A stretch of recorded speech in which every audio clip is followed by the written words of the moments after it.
리프팅 시술 많이들 받아보셨죠? 원장님, 울세라도 해보고 써마지도 받아봤는데 왜 저는 효과가 별로 없을까요? 한두 번의 시술로 얼굴 윤곽이 달라지길 물론 기대했죠. 그런데 막상 거울을 보면 여전히 무겁고 처진 느낌이죠. 이미 여러 장비를 써봤는데도 결과가 만족스럽지 않았다면 그건 단순히 시술 강도나 횟수가 부족해서가 아닐 수 있습니다. 오늘은 왜 반복된 리프팅 시술에도 얼굴이 확실히 달라지지 않는지, 그리고 저희 병원에서 많은 분들이 이미 만족하고 계신 레비나스 리프팅이 기존 방식과 어떻게 다른 접근을 하는지 제가 알려드리겠습니다. 저는 피부과 전문의 DR 피부과 방숙현 대표원장입니다. 많은 분들이 리프팅이라고 하면 피부를 당기고 끌어올리는 시술을 떠올리시죠. 그래서 대부분의 리프팅 장비들이 이 고주파나 초음파를 활용해서 피부에 영향을 주는 방식으로 작용합니다. 써마즈나 인모드는 고주파 열 에너지를, 또 울세라나 슈링크는 고강도 초음파를 이용해서 우리 피부 속 콜라겐을 자극하고 스마스층을 수축시키는 데 초점을 맞추고 있어요. 이렇게 각 장비마다 타겟하는 층도 다르고 자극의 방식도 다르죠. 이러한 시술들이 효과가 없다는 뜻은 아닙니다. 문제는 생각보다 많은 분들이 반복해서 시술을 받았음에도 기대했던 만큼의 변화를 느끼지 못한다는 점인데요. 그 이유는 바로 피부 표면이 아닌 피부 속 더 깊은 구조에서 문제가 생기고 있기 때문입니다. 우리가 흔히 말하는 노화는 피부가 단순히 처지는 문제가 아니에요. 피부 속 근막층이나 피하 지방층이 점점 단단하게 굳고 서로 눌러붙고 또 유착이 되면서 얼굴의 형태의 변화가 나타나기 시작합니다. 이렇게 굳어버린 조직 위에 아무리 강한 열자극이나 물리적 당김을 가해도 피부가 반응할 여지가 없습니다. 결과는 노력에 비해선 아쉬울 수밖에 없는 거죠. 오늘 제가 소개해드리는 레비나스는 이런 한계를 명확히 인식하고 접근 방식 자체를 달리합니다. 이 장비는 고주파나 초음파처럼 열자극을 이용하지 않고 대신 체외에서 충격파를 전달하는 방식으로 피부의 깊은 층까지 물리적인 자극을 줍니다. 이 충격파 에너지는 피부 표면을 넘어서 초음파나 고주파가 도달하지 못하는 심부 근막층, 심지어 근육층까지 도달해서 유착된 조직을 이완시켜줍니다. 쉽게 말해서 당기기 전에 먼저 굳은 것을 풀어주는 개념인 거죠. 그렇다 보니 조직이 유착되면서 만들어진 땅콩형 얼굴의 경우는 레비나스를 하고 나면 오히려 얼굴이 차오르는 느낌을 보이기도 합니다. 레비나스는 가장 깊은 근육과 근막 조직을 회복시키면서 기둥을 튼튼하게 세워주게 되는 거죠.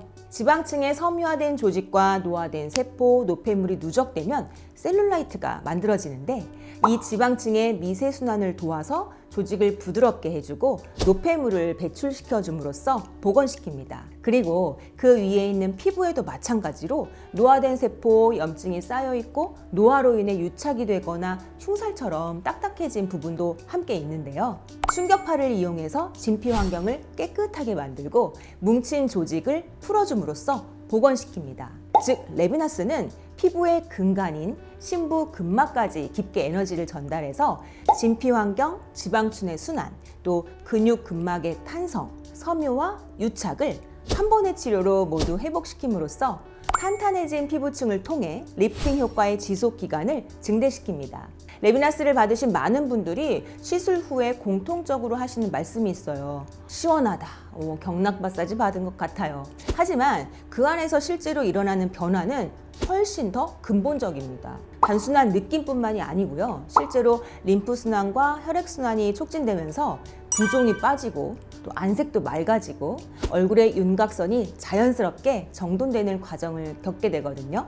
특히 이중턱이나 무너진 턱선, 또 부종형 얼굴에 큰 변화가 오는 것을 직접 확인하실 수 있어요.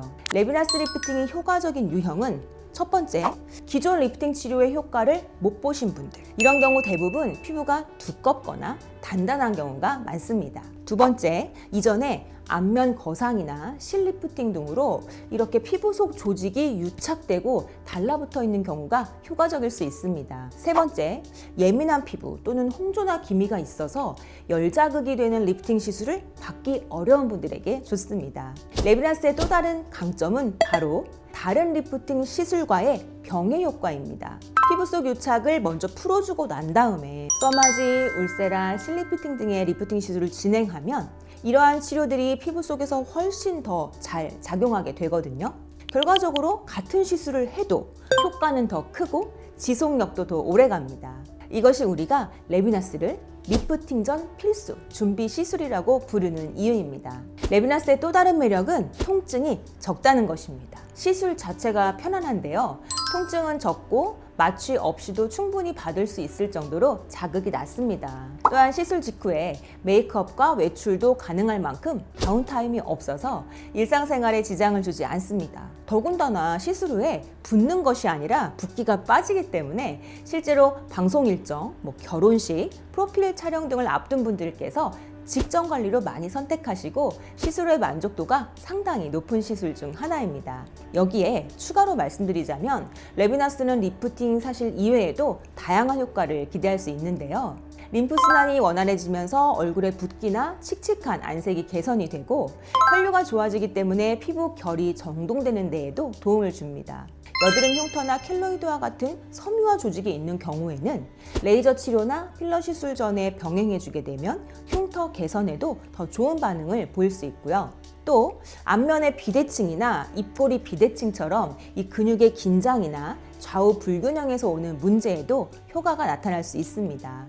한마디로 레비나스는 단순히 올리는 시술이 아니라 피부 속의 환경을 회복시켜주는 시술입니다. 리프팅 효과의 기반을 제대로 마련해주는 말 그대로 리프팅의 시작점이자 핵심인 셈이죠. 특히 지금까지 울세라, 써마지, 실리프팅 등을 해봤지만 만족스럽지 않았던 분들, 효과가 없다고 느끼셨던 분들이라면 이 시술 순서를 한번 바꿔보세요. 피부가 부드럽게 풀리고 나면 어떤 시술이든 반응이 달라집니다. 오늘도 긴 영상 시청해주셔서 너무 감사드리고요. 오늘 영상이 도움이 되셨다면 좋아요와 구독하기, 알림 설정 꼭 부탁드리겠습니다. 지금까지 피부과 전문의 방숙현이었습니다. 시청해주셔서 감사합니다.